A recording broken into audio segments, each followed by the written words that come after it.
नमस्कार. संवाद मातांशी कार्यक्रमामध्ये स्वागत.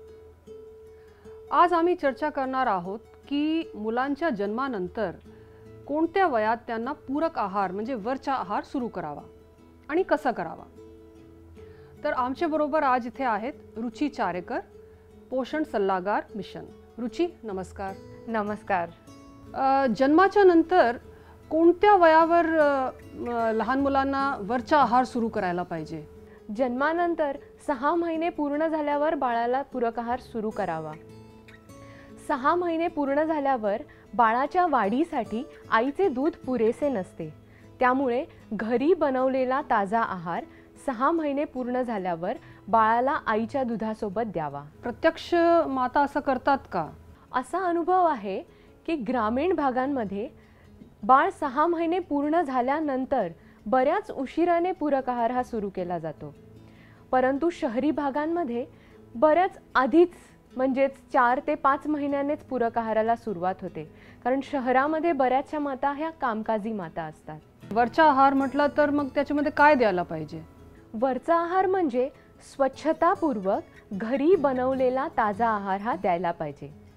हा आहार देताना सुरुवातीला तो रवाळ तुपाप्रमाणे मऊसर असावा आणि जसं जसं बाळ वाढेल तसं तसं त्याच्या घनतेमध्ये बदल व्हावा, म्हणजेच तो घट्ट होत जावा, जेणेकरून बाळ 1 वर्षाचं पूर्ण झालं की बाळ हे कुटुंबातील आहार घेऊ शकेल. मग प्रत्यक्ष आई हे सगळा वरचा आहार देतात का? अनुभव तर असा आहे की बऱ्याच ठिकाणी माता पूरक आहार सुरू करताना भाज्यांचं सूप, फळांचा रस, भाताची पेज, डाळीचं पाणी अशा पातळ पदार्थांनी सुरू करतात.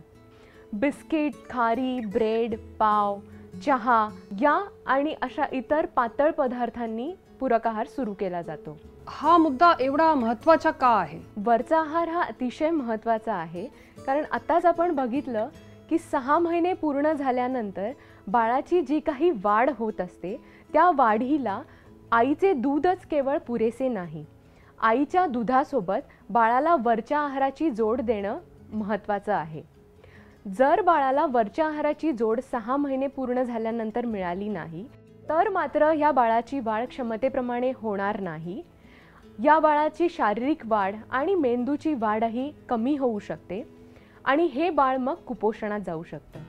एकदा की हे बाळ कुपोषणात गेलं की मग आपल्या ह्या बाळाला आजारी पडण्याची आणि मृत्यूची संभावना जास्त होते. काही आईंना वाटतोय की अंडी द्यायला नको, याच्याने गरमी होईल, म्हणजे हे खरं आहे का? अंड्यामुळे गरमी होते किंवा उष्णता होते हा एक चुकीचा समज आहे.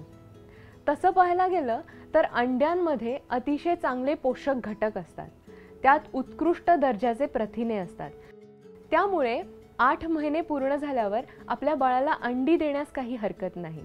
तसंच काही आईंना वाटतोय की केळी देऊ नये, हाही सत्य आहे का? केळीमुळे सर्दी होते हा अजून एक चुकीचाच समज आहे.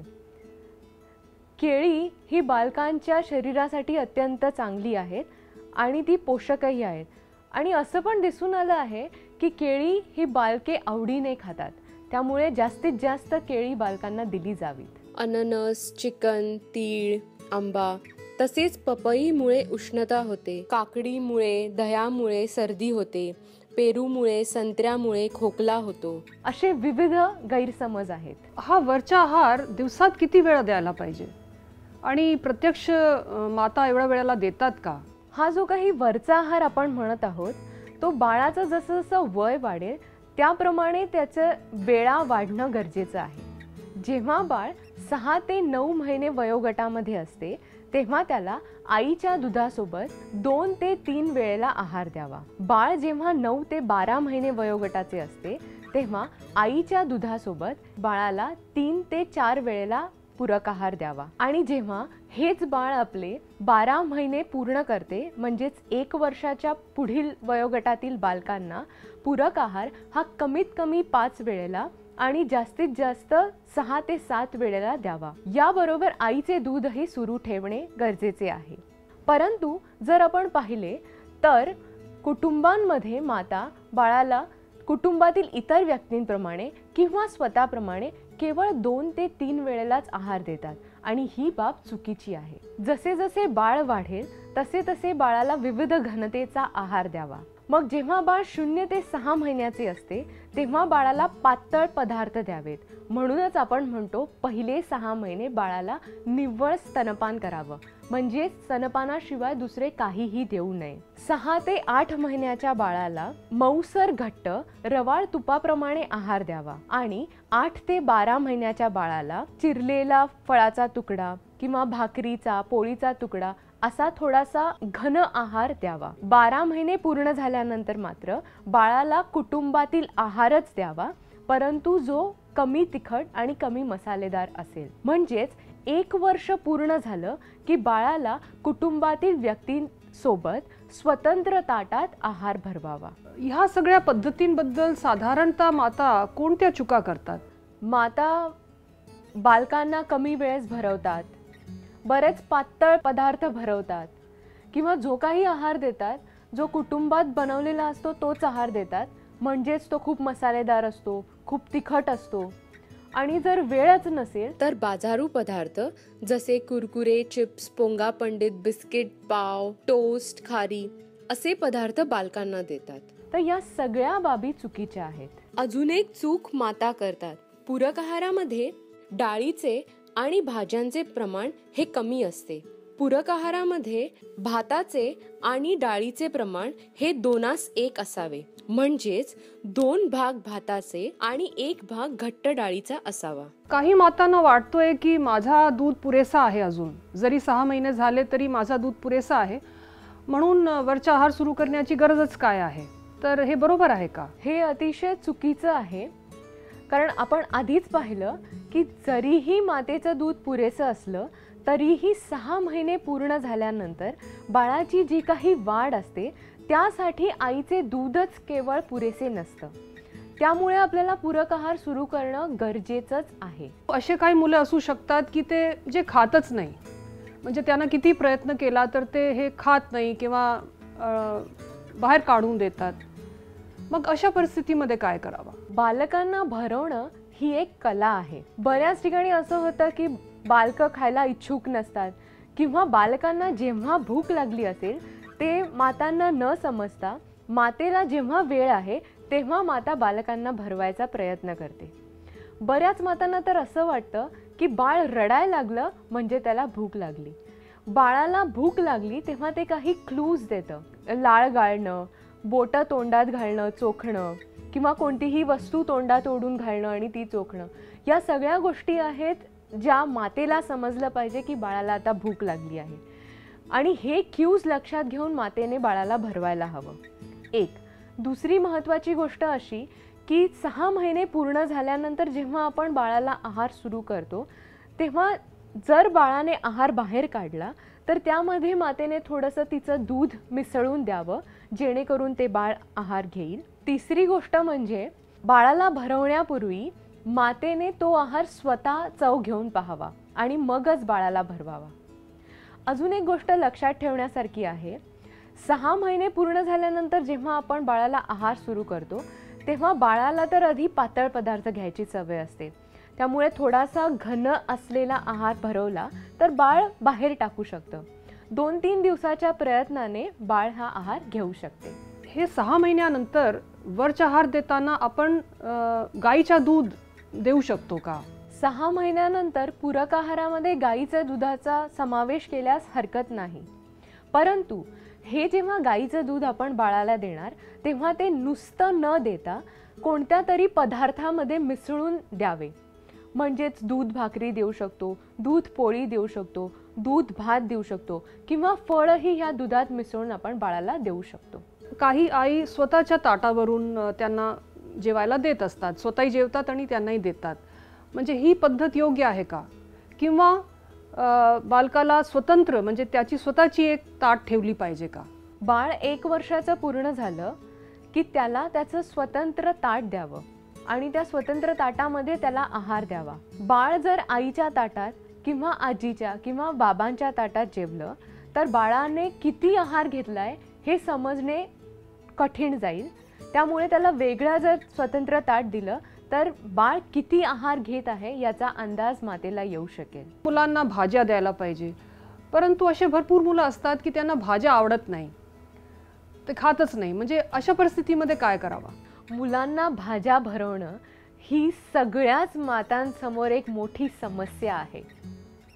बालकांना भाज्या भरवण्यासाठी त्या भाज्या म्हणून न देता त्या पोळीमध्ये घालून किंवा भाकरीच्या पिठामध्ये मिसळून त्याची भाकरी करून तशा पद्धतीने भाज्या द्यावा, जेणेकरून भाकरीचा रंग बदलेल, पोळीचा रंग बदलेल आणि काहीतरी वेगळं म्हणून बाळ हे कुतूहलाने ते घेईल. काही पालकांना वाटतोय की मुलांना नॉनव्हेज द्यायला नको, म्हणजे अगदी लहान आहेत 6, 7, 8 महिन्यावर मुलांना अंडी द्यायला नको, मांस मच्छी द्यायला नको. हे बरोबर आहे का? बाळ 8 महिन्याचे पूर्ण झाले की आपण बाळाला मांसाहार देऊ शकतो, म्हणजेच अंडी देऊ शकतो, चिकन मटनचं जे काही सूप आहे ते देऊ शकतो. परंतु या सुपामध्ये थोडंसं शिजलेलं चिकन किंवा मटणाचे तुकडेही मऊसर करून मिसळून देऊ शकतो. त्याचप्रमाणे आपण मांसही बाळाला देऊ शकतो. जेव्हा आपल्याला बालकाला कुटुंबातील आहार द्यायचा असतो तेव्हा तो मसाला किंवा तिखट टाकण्याच्या आधी शिजवलेला आहार बाळासाठी बाजूला काढून घ्यावा आणि तो बाळाला भरवावा आणि इतर मोठ्या व्यक्तींसाठी मग त्याच्यामध्ये मसाला किंवा तिखट मिसळावे. दूध द्यायचे आहे, पाणी द्यायचे आहे, तर हे बाटलीमधून द्यावे का की ग्लासमधून द्यावे की वाटीमधून द्यावे? बालकांना पाणी असो किंवा दूध असो हे कधीही बाटलीने भरवू नये.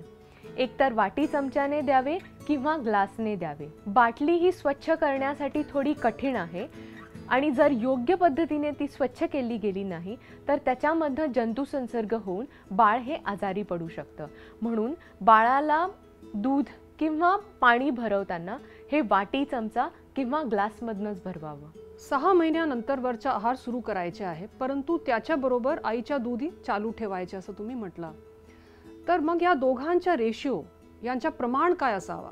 म्हणजे माताच्या दूध किती आणि वरचा आहार किती? 6 महिने पूर्ण झाल्यानंतर जेव्हा आपण पूरक आहार सुरू करतो तेव्हा 6 ते 8 महिन्यामध्ये 70% ही मातेचं दूध असलं पाहिजे आणि 30% हा पूरक आहार असला पाहिजे. 8 ते 12 महिन्यामध्ये ह्याचे प्रमाण 50% मातेचे दूध आणि 50% पूरक आहार हा दिला गेला पाहिजे. जेव्हा या बाळाला 1 वर्ष पूर्ण होते तेव्हा 70% हा पूरक आहार दिला जावा आणि 30% हे मातेचं दूध दिलं जावं. घरी बाळ कोपरा ठेवू शकतो, म्हणजेच घरी बनवलेला आहार हा शिंक्यावर किंवा उंच जागेवर न ठेवता बाळाच्या हाताला लागेल अशा ठिकाणी ठेवावा, जेणेकरून बाळाला भूक लागली की तो स्वतः जाऊन खाऊ शकेल. भरपूर कुटुंबांमध्ये आम्ही बघतो की जेव्हा बाळ आजारी पडतो तर ते मुलाला खायला कमी करतात. त्यांना वाटतोय की मुलाला पचणार नाही किंवा त्याची भूक मरलेली आहे, तर त्याला खायला ते कमी देतात. ही पद्धत योग्य आहे का? भारतीय संस्कृतीमध्ये बाळ आजारी पडले की त्याला लंघन करण्याची सवय आहे. म्हणजेच काय की बाळाला काहीही दिलं जात नाही. परंतु ही खूप चुकीची बाब आहे आणि ह्याच्याचमुळे आपली बालकं जास्तीत जास्त कुपोषणात जातात. बाळ जरी आजारी असलं तरीही बाळाला स्तनपान आणि पूरक आहार हा पूर्वीप्रमाणेच चालू ठेवावा. तो जास्त उष्मांक घनतेचा म्हणजेच त्याच्यात जास्त तेल घालून किंवा जास्त साखर घालून द्यावा. बाळाला जे काही पदार्थ आवडतात ते पदार्थांचा या आहारामध्ये समावेश असावा आणि 6 ते 8 वेळा म्हणजे जास्त वेळा आहार हा बाळाला दिला जावा. तर आपण जेव्हा वरचा आहार देतो तर त्याच्याबरोबर पाणी द्यायला पाहिजे की नाही? वरच्या आहाराबरोबर आपण बाळाला उकळून थंड केलेलं पाणी देऊच शकतो. काही कुटुंबांमध्ये तेलचा फार कमी वापर असतो. विशेषतः आदिवासी कुटुंबांमध्ये कदाचित तिथे तेल उपलब्ध नसेल किंवा त्यांना परवडत नसेल. काही ना काही कारणामुळे कुटुंबाच्या स्वतःच्या जेवणामध्ये सुद्धा तेलाचं प्रमाण फार कमी असतो आणि मुलांच्या आहारामध्ये सुद्धा तीच अडचण असते. तर मग ह्याच्याने मुलांना काही धोका आहे का? तेलातून जास्त प्रमाणात उष्मांक मिळतात. म्हणजेच बालकांचे वजन वाढायचे असेल तर तेल, तूप, लोणी हे अतिशय महत्त्वाचे आहे. परंतु आदिवासी कुटुंबांमध्ये जसं तुम्ही म्हणालात तेलाचा अतिशय कमी वापर होतो आणि ह्याचं कारण म्हणजे मातांमधील अज्ञानच आहे. तेल एकतर वजन वाढवायला मदत करतं, दुसरं तेल जर पदार्थामध्ये घातलं तर पदार्थाची चवही वाढते आणि बाळ तो पदार्थ चांगल्या पद्धतीने घेऊ शकतो. त्याचसोबत तेलामध्ये काही असे घटक आहेत जे मेंदूच्या वाढीसाठी उपयुक्त आहेत. त्यामुळे बालकांच्या आहारामध्ये जास्त प्रमाणात तेलाचा वापर होणं गरजेचं आहे. काही मुलांना हे आवडतो ते आवडत नाही आणि ते हे खातात ते खात नाही. तर म्हणजे अशा परिस्थितीमध्ये आईंना त्यांच्या आवडीचा आहार तयार करणे आवश्यक आहे. म्हणजे याचे काही उदाहरण सांगा की कशा तऱ्हेने मुलांच्या आवडीचे आहार तयार करता येईल. मुलांच्या आवडी आणि निवडी या आईशिवाय दुसऱ्या कोणाला माहिती असतील. सो प्रत्येक आईने तिच्या बाळाच्या आवडी निवडी ओळखून त्याला त्याच्या आवडीनुसार पदार्थ द्यावे. फक्त एवढी एक गोष्ट लक्षात ठेवावी की जोही पदार्थ माता आपल्या बाळाला देणार आहे त्यामध्ये कमीत कमी 4 अन्न गटांचा समावेश असावा, जेणेकरून तिच्या बाळाचं पोषण हे योग्य होईल. हल्ली आपण बघतोय की भरपूर कुटुंबांमध्ये टीव्ही सुरू असतो आणि लोक आपल्या जेवणामध्ये किंवा बाकीच्या कामांमध्ये गुंतलेले असतात आणि टीव्हीच्या समोर बसून सुद्धा भरपूर मुलांना जेवण दिला जातो. म्हणजे हे योग्य आहे का? आजकाल बऱ्याच माता टीव्ही समोर बसून बाळांना भरवतात किंवा मग स्वतःचं काहीतरी काम करत असतात आणि त्यामध्ये बाळाला भरवतात. ही अतिशय चुकीची गोष्ट आहे. बाळाला भरवताना कोणतेही अडथळे मध्ये नकोत. मातेने बाळाला त्याच्याशी संवाद साधून, त्याच्याशी खेळत, गप्पा मारत, गाणी गुणगुणत आहार भरवणं गरजेचं आहे, जेणेकरून सगळं लक्ष बाळाचं हे त्याच्या आहारावरती असेल आणि त्यामुळे बाळाच्या वजनात योग्य वाढही होईल. आज आम्ही फार उपयुक्त आणि चांगली माहिती घेतली की मुलांना वरचा आहार कसा द्यावा आणि केव्हा द्यावा. रुची, याबद्दल धन्यवाद. नमस्कार.